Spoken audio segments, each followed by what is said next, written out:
ṣe kú ní kékeré má mi ṣòdì ààbò yìí ká ọwọ́ èṣù má ṣe lè ká bá mi wò láwòye kó má ṣe dàgbà òṣì láyé bá mi wò láwòye kó má ṣe tó kó má mi lọ́wọ́ ọmọ yìí tí ó fi kún mi o kó má ṣe dàgbà ìyá láyé o kó má ṣe bá mi lórúkọ jẹ́ bá mi wò láwòye.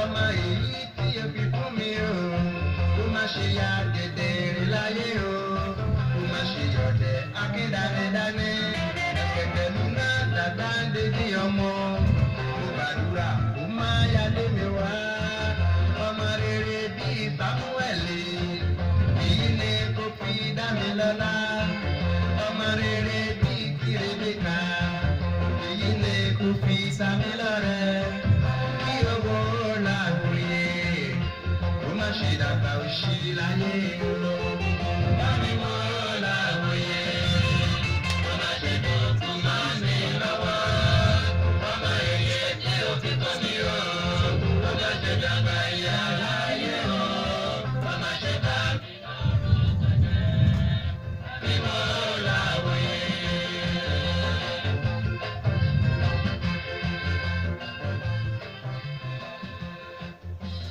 A kú dédé àkókò yìí o ẹ̀yin ará mi nílé a kú bí ojú ọjọ́ ti rí o a dúpẹ́ lọ́wọ́ Aláwùrábí ọjọ́ tèmi tún sojú ẹ̀mí wa ètò orin ètò tí à ń pè ní gbàgede ọ̀rọ̀ òun ló gorí afẹ́fẹ́ lọ́wọ́ báyìí èmi ọmọ yín Àràmídé Àìná ọmọ Òzúkọ̀yà ẹyẹ méjì ò ń jàsà ẹ ṣé ẹ kú jókòó ẹ̀yin ará mi ìyá mi bàbá mi ẹ̀yin àbúrò mi ẹ̀yin baálé ilé wa àti ẹ̀yin ìyálé ilé wa ètò òní òun la mú wá sí orí afẹ́fẹ́ lọ́wọ́lọ́wọ́ báyìí ẹ̀yin tí ẹ ti ń gbádùn ètò yìí lórí rédíò àyà ní ká tún gbìyànjú ẹ̀ lórí afẹ́fẹ́. Ní ọ̀rọ̀ tí a máa sọ lọ́jọ́ tèmi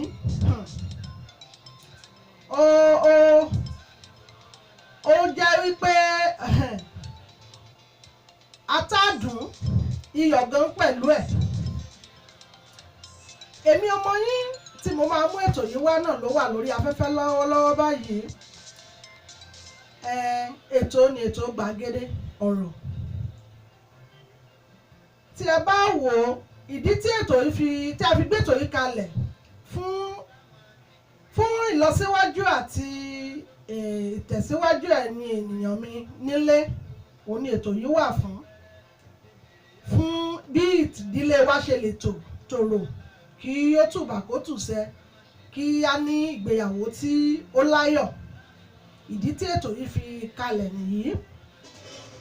A máa ní gbára wa ní àkókò púpọ̀ jù lọ́jọ́ tí nítorí èní yìí ni a ṣe ìbẹ̀rẹ̀ rẹ̀ bí ẹ̀yin náà ṣe mọ̀ ètò náà ni àwọn níkanjọ̀kan la máa fún yín ẹ wá nǹkan fìdílé kẹ́ máa bá mi ká lọ bí a ṣe wá bó ṣe lọ leléyìí o ká kọ́kọ́ júbà f'Olódùmarè ọba tó dá wa sí tó pa wá mọ́ tó mọ̀ wá èyí ni ọjọ́ ìsinmi ìkíní nínú oṣù kejì ọdún tuntun tí a wà yìí a dúpẹ́ lọ́wọ́ Aláwùrábí tó kà wá yẹ mọ́jọ́ tèmi ẹ wá nǹkan fìdílé kẹjá ká bẹ̀rẹ̀ ètò ní pẹ̀rẹ̀ o.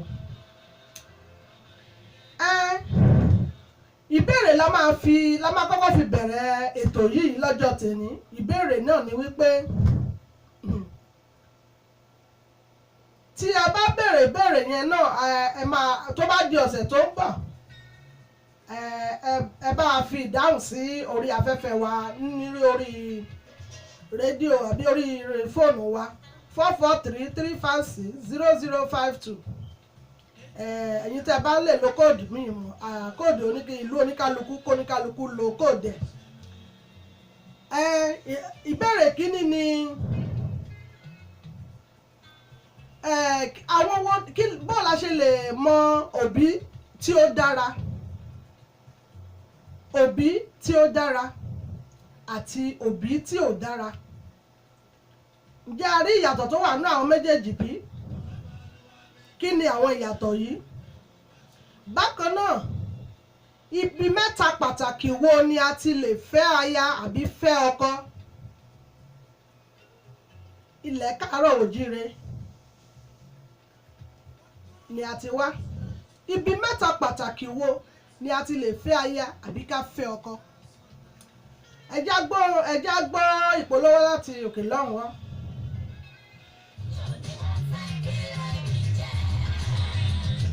Dojúkọ ìpèníjà kan tàbí òmíràn nínú ilé rẹ bí? Ǹjẹ́ o nílò ìtọ́ni nípa bí a ti ń gbé gẹ́gẹ́ bí lọ́kọláya nínú ìfẹ́ àti ìṣọ̀kan? Ǹjẹ́ ó wù ọ́ láti ní ìdílé aláyọ̀? Tí ó bá wá rí bẹ́ẹ̀, tara ṣàṣà kó o wá bìkan fìdílé káwá jọ kọ́gbọ́n nínú ètò kan tí a pè ní Gbàgede Ọ̀rọ̀. Gbàgede Ọ̀rọ̀ ni ètò tó ń kọ́ni bí a ti ṣe lè ní ìdílé aláyọ̀. Ètò tí ń tún ilé àti ọ̀nà ẹni ṣe. Ètò tí ń mú kí ìgbéyàwó ẹni rojú ó sì ran àwọn ọ̀dọ́ lọ́wọ́ láti ní ibùdókọ̀ tí ó dára. Ẹ darapọ̀ mọ́ Ìyáàfin Arámidé Àìná Òṣùkọ́yà ní gbogbo ọjọ́ Sunday àti Wednesday ní déédéé aago 3 ìrọ̀lẹ́ 3 p.m. ní orílẹ̀-èdè Nàìjíríà. Èyí tí ń ṣe aago 10 òwúrọ̀ 10 a.m. l'Amẹ́ríkà. Lórí Facebook Live láwọn ti máa pàdé o. Níbẹ̀ ni wọ́n ti máa tún bẹ̀rẹ̀ ohun tó ń rúni lójú nípa ọ̀rọ̀ ìgbéyàwó. Ẹ tún lè béèrè àwọn ọ̀rọ̀ tó bá rú yín lójú lọ́wọ́ ìyá wa Arámidé Àìná Òṣùkọ́yà lórí WhatsApp nọ́mbà àwọn rèé o 1443 356 0052.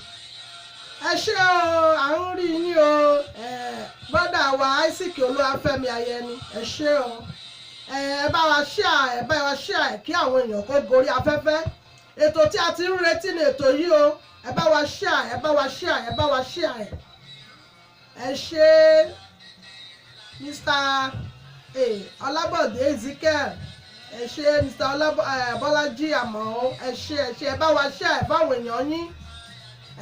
Àti akọ àti abo bí Ọlọ́run ṣe dálé ayé nìyẹn. Tó jẹ́ ká gbórin látòkè lọ́run.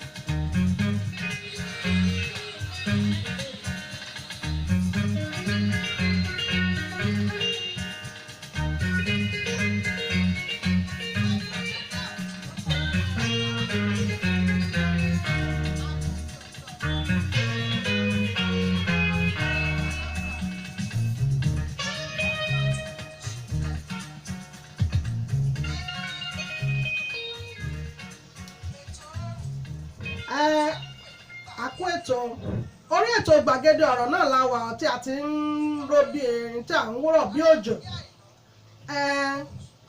Ìbéèrè tí mo sì ń béèrè náà ni wípé ẹni tó bá dáhùn báyìí ó dá, tí a bá dẹ̀ jẹ́ pé ọ̀sẹ̀ tó ń bọ̀ náà ni ó dára. Ibi mẹ́ta pàtàkì wo ni a ti lè fẹ́ aya?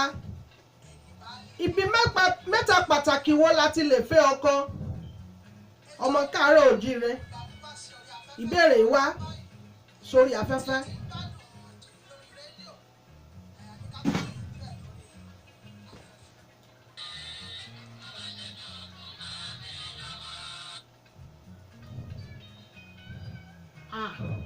Ẹ ṣé o, àti Bùràtúndé Tẹ́jú Oṣó, ẹ ṣeun wa, ẹ bá wa ṣíà. Mr. Joseph Arifo, Mr. Francis,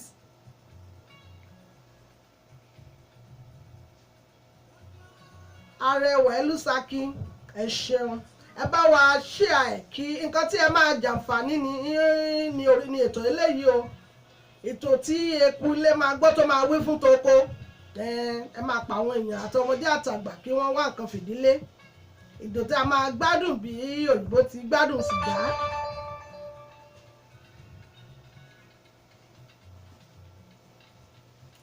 ìbéèrè tẹ́ bá máa béèrè tá a bá dáhùn ìbéèrè eléyìí ẹnikẹ́ni lè fi àtẹ̀ránṣẹ́ ránṣẹ́ ẹ béèrè ọ̀nà wo ni a tún lè gbà láti fi lè túnlé wa ṣe, kí làwọn ìgbésẹ̀ tí ìyàwó lè gbé láti lè jẹ́ kí ilé rẹ̀ kó tòrò, ìgbésẹ̀ wo ni ọkọ lè gbé láti lè jẹ́ kí ilé rẹ̀ kó ṣe kí ni kó tòrò kó jẹ́ baálé ilé. ọmọ Oòduà ni wá o, ọmọ káàárọ̀ òjíire, a kì í ṣọmọ Amẹ́ríkà.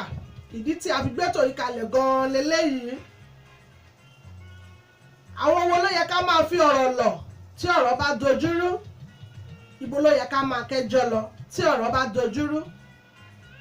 àgàgà wa tí a wà lórílẹ̀ òkè òkun, ìlú Amẹ́ríkà ní ìlú London ní, àwa ọmọ káàárọ̀ òjíire a kì í pọlọ́pàá o. onítọ̀rọ̀ bá dojúrú oníbà ṣe ń ṣe nílẹ̀ Yorùbá. ìdí tẹ́tò ìfi wà nìyí o. àmọ́ bá torí tí lètò ń ṣe wáyé, bá torí tèmi ni. ẹ jẹ́ á wá nǹkan fìdílé ká máa bá lọ. ṣé ẹ bá gbórin sáfẹ́fẹ́ ká gbádùn orin yẹn.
ẹ̀yin ará mi, tí a bá gbọ́ orin yẹn, ẹni tí ò tí ì wọlé ọkọ á ṣe kí ni á ronú. ẹni tó dẹ̀ ń ṣègbéyàwó náà inú á dùn, tó bá gbé sí lórí inú ẹni yẹn á fẹ́ kọjá lọ ni. nítorí nǹkan tó dára ni ohun ìgbéyàwó jẹ́, nǹkan tó jẹ́ nǹkan ayọ̀ ni, nǹkan tí èèyàn gbàdúrà kó ṣe fọ́mọ ni, nǹkan tí èèyàn gbàdúrà kó ṣe fúnra ara ẹ̀ ni. kí ló dé tó wá jẹ́ pé òun gan ló wá jẹ́ pé tẹ́lòmíì tó bá gbọ́ pé ìgbéyàwó bá yá fẹ́ lè bú sẹ́kún, a máa rántí ọjọ́ yẹn sẹ́kún. kò yẹ kó rí bẹ́ẹ̀, ó yẹ kó jẹ́ pé kó máa jọjọ́ ayọ̀ títí ayé ni. tí a bá lọ sí gbogbo ìlànà tó wà, ìlànà mùsùlùmí ni o, ìlànà kírísítẹ́nì ni o, kò sí ẹni tí ó ń ṣe ìgbéyàwó tí ó jẹ́ pé kì í ṣe torí inú àwọn òbí ẹ̀ dùn pé ó di àsìkò yẹn náà ni. nígbà táwa wà ní ọ̀dọ́ tá a kéré ń gbà yẹn, inú wa máa ń dùn torí lọ́kàn wa ń gbà yẹn àwọn òbí ló máa ń ṣe fún wa, kì í ṣàwa la máa ń ṣe fúnra wa láyé òde òní tó jẹ́ pé nǹkan tó wo oníkálukú ló fẹ́ máa ṣe. kò yẹ kó rí bẹ́ẹ̀. ìdí tá a fi gbétò ìkàlẹ̀ gan-an leléyìí.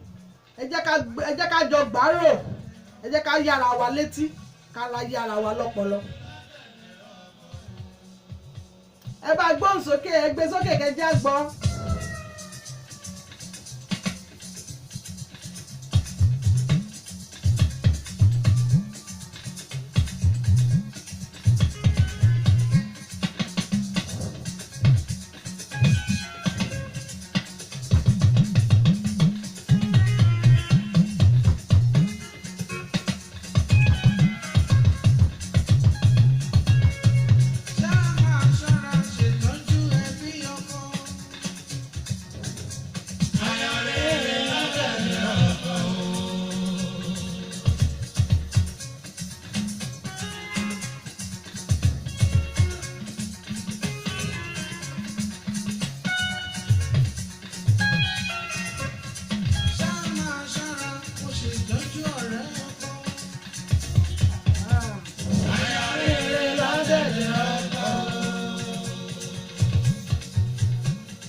ẹ ṣé bàbá wa Òbé Ebenezer Òbé. Ẹ wo ìgbà tí bàbá wa ti ṣe rẹ́kọ́ọ̀dù yìí jáde bí ọ̀tún ló ń jọ lọ́jọ́ ń yọ ló ń rí nítorí kíni nǹkan ayọ̀ ni nǹkan ìdùnnú ni nǹkan téèyàn máa rántí sí kó máa dúpẹ́ lọ́wọ́ Aláwùrábí ni bẹ́ẹ̀ ni ìbéèrè tí mo fi sí orí afẹ́fẹ́ ọ̀sẹ̀ tó ń bọ̀ la máa tú pẹ̀rẹ̀pẹ̀rẹ̀ ibi mẹ́ta pàtàkì wo ni ó ti yẹ kí a fẹ́ aya àti ibi mẹ́ta pàtàkì wo ló ti yẹ ká fẹ́ ọkọ. Báwo ni a ṣe lè mọ ìyàwó burúkú ọkọ burúkú àti eléyìí tó dára àti eléyìí tí ò dára yàtọ̀? Kí ni ìyàtọ̀ àwọn méjèèjì? Ǹjẹ́ ìyàtọ̀ wà nínú wọn? Báwo la ṣe lè mọ̀ wọ́n? Ara àwọn ìbéèrè yẹn ni ìbéèrè yẹn pín sí bí oríṣi 5-6 bí mo ṣe béèrè ẹ̀yẹn náà ni kẹ́ ṣe bá wa dáhùn. Tẹ́ bá lè dáhùn gbogbo ẹ̀bùn wà fẹ́ni tó bá gbà á. Tẹ́ bá lè rẹ́ni dáhùn àwọn ìbéèrè yẹn ẹ̀bùn wà fẹ́ni tó bá gbà á. Ẹ fi ìdáhùn yín sí orí àtẹ̀ránṣẹ́ 443-356-0052 443-356-0052. Èdè Yorùbá la fẹ́ o, a fẹ́ èdè òyìnbó, àyálò èdè òyìnbó nílé ilé ìtawà yìí o. Àwa ọmọ káàárọ̀ oòjíire, àwa la fẹ́ jẹ àǹfààní eléyìí torí àwa ní àṣà. A lè fi ara wa wé àwọn òyìnbó, kò ṣeé ṣe. Bó ṣe rí nìyẹn. Ẹ tún fún wa lórí tí a fẹ́ ká máa fi kórin yẹn kó máa lọ kó máa ká lè máa gbádùn ètò yẹn lóòrèkóòrè.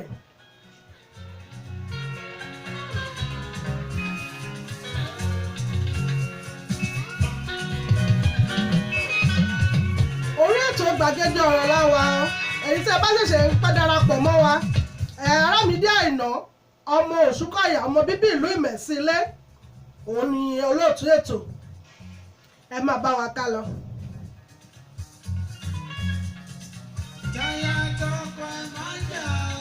Bó ti sọ nígbà yẹn lọ. Tọkọtaya ẹ má jà. Tọkọtaya ẹ má jà. Táyà tọkọ ẹ má jà. Nítorí olùrànlọ́wọ́ la jẹ́. Fúnra wa olùrànlọ́wọ́ la jẹ́. Ẹ ṣe láyé nìkan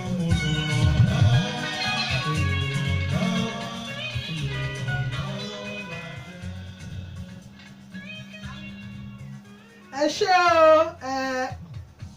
sísítà wa Kẹ́mi àti rí yín o ẹ ṣé o ẹ bá wa túbọ̀ ṣí ẹ̀kọ́ àwọn èèyàn wa pé a tún gbé tuntun dé o lóòrèkóòrè lẹ máa rí wa wò lóòrèkóòrè a máa gbádùn ìgbádùn tí oníṣẹ́ ta wa a wà ń bí fún yín. Ẹ ṣé o ẹ kí wa kú ètò ẹ ṣé o ẹ ṣé a lérò pé ẹ ń gbádùn ẹ̀. Ẹ tàtẹ̀ránṣẹ́ ẹ jẹ́ ká mọ̀ bí nǹkan tá à ń ṣe rí ní àyín o. Ẹ tẹ àtẹ̀ránṣẹ́ ẹ jẹ́ ká mọ̀ bí nǹkan tá à ń ṣe ń rí. Kó má dúró ni pé ẹnì kan ń sọ̀rọ̀ ẹ má jẹ́ kó dàbí pé mo kàn ń sọ̀rọ̀ sáfẹ́fẹ́ ni. Ẹ ṣé mo rí pé ẹ ń gbádùn ẹ̀. Ẹ ṣé. Orúkọ tèmi òní Àràmídé Àìná ọmọ Òṣùkọ̀yà ọmọ bíbí ìlú Ìmẹ̀sílé. Ẹyẹ méjì jásá o. Àwọn kan máa ń sọ pé ìyá Ìjẹ̀ṣà náà ni bẹ́ẹ̀ ni. Ẹ ṣeun. Ẹ ṣé ìyá wa Ruth Láìdé Adéjùmọ̀ ẹ ṣé darapọ̀ mọ́ wa ẹ béèrè nǹkan ibi tá a bá dé eléyìí tẹ́ ẹ gbọ́ mo lérò pé ẹ ń gbọ́ wa ẹ jẹ́ ká mọ̀ pé ẹ ń gbọ́ wa. Ẹ jẹ́ ká mọ̀ pé ẹ̀ ń gbọ́ wa ẹ ṣé. Bí ètò ṣe máa lọ lọ́jọ́ tèmi òun náà la ṣì ń sọ lọ́wọ́lọ́wọ́ yìí. Ibi mẹ́ta wo ni a ti lè rí ọkọ fẹ́ àti ibi mẹ́ta wo ni a ti lè rí aya fẹ́. Ìyàwó tó dáa àti ìyàwó tí ò dáa, òbí tó dáa àti òbí tí ò dáa. Kó tó di wípé ètò máa parí lọ́jọ́ tèmi, gbogbo bó ṣe ń lọ.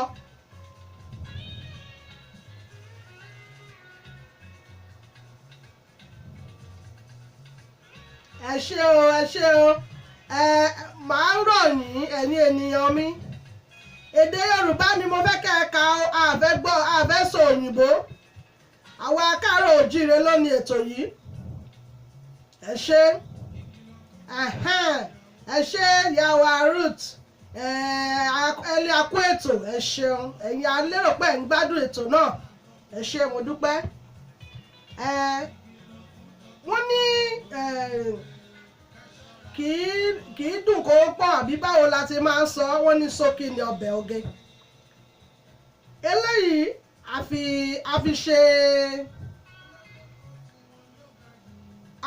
sọ fún yín pé nǹkan tẹ̀ ń retí ó ń bọ̀ lọ́jọ́ ọ̀nà, òun la fi tèmi ń ṣe. Ẹ̀fẹ̀ lè tó kù sí ọjọ́ ọ̀sẹ̀ tó ń bọ̀ lọ́jọ́ Wednesday. Ẹ ṣe fún wa ní ìpolówó ká gbọ́ bó ṣe ń lọ.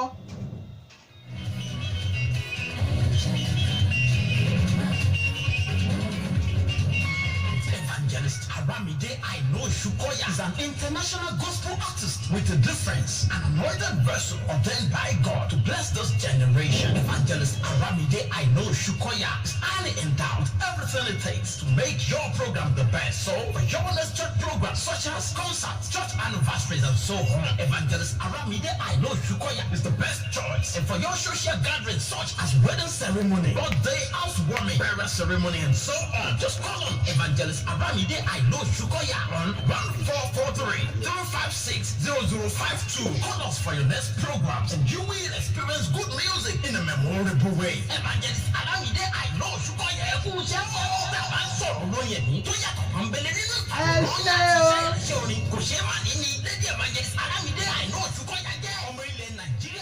Amẹ́ríkà ṣe bùgbé ni àrà ọ̀tọ̀ ni wọ́n sì fi ń pa owó Ọlọ́run sọ̀kalẹ̀ níbi gbogbo tá a bá pè wọ́n sí. Tẹ́ ẹ bá ti wá fẹ́ ṣe press concert ti ní ìsọjí ìta gbangba tàbí church anniversary ẹ̀yà tètè kàn sí Lady Evangelist Aramide Aino Shukoya. Ẹ wò ó wọ́n tó ń bá ní ìkọ́ni lóde àríyá bíi ètò ìgbéyàwó, ọjọ́ ìbí, ìṣílé, òkú àgbà àti bẹ́ẹ̀ bẹ́ẹ̀ lọ. Ẹ̀rọ ìbánisọ̀rọ̀ wọn rèé o 1443-356-0052. Ẹ tún lè kàn sí wọn lórí ẹ̀rọ ayélujára Facebook. Wọ́n tún bẹ̀ lórí WhatsApp pẹ̀lú ẹgbẹ́ Lady Evangelist Aramide Aino Shukoya. Sáyẹyẹ yín tó ń bọ̀ ẹ̀ẹ́dẹ̀ ní bó ṣe jẹ́ gan-an náà ni wọ́n ti bá wa polówó rẹ̀ yẹn. Kí ẹ̀yin ènìyàn mi gbogbo ẹ̀yin tó wà ní agbègbè mi nílùú Amẹ́ríkà níbí, ohunkóhun tí ẹ fẹ́ ṣe ní nǹkan ayẹyẹ, àwọn mánigbàgbé oore tí Ọlọ́run ṣe nínú ayé yín, àwa darapọ̀ mọ́ yín láti bá yín yọ̀. À ń kọ́ lórin ni, à ń sọ lọ́rọ̀ ni, à ń gbara wa níyànjú ni, àgbẹ̀yìn inú ẹ̀ bó ṣe rí nìyẹn. Orúkọ tèmi náà ni Aramide Aino, ọmọ Òṣùkọ̀yà, ọmọ bíbí ìlú Ìmẹ̀sílẹ̀.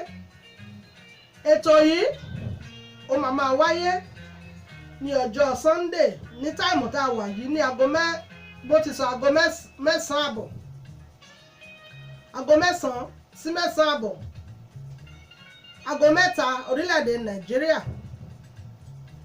Ọjọ́ Wednesday ẹ tún gbáradì, aago 10 ìyẹn máa wáyé ní ọjọ́ Wednesday.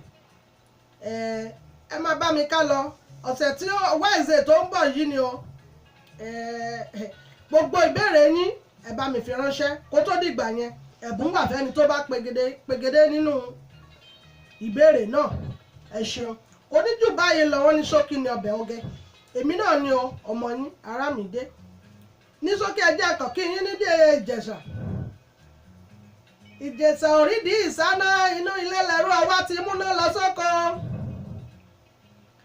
Èmi lọ́mọ àwòkọ́ ọmọ ọ̀dẹ́mọ̀kún mọ̀ọ́kùn jù mọ́. abọ́ òtẹ́lẹ̀ aṣọ gbọgbọrọgbọ ọbí wá jèrò lálẹ́ ọbọ̀rọ̀ omi ní aya rẹ̀ lóye òwúrọ̀ kùtùkùtù ire káfíre pàdé o.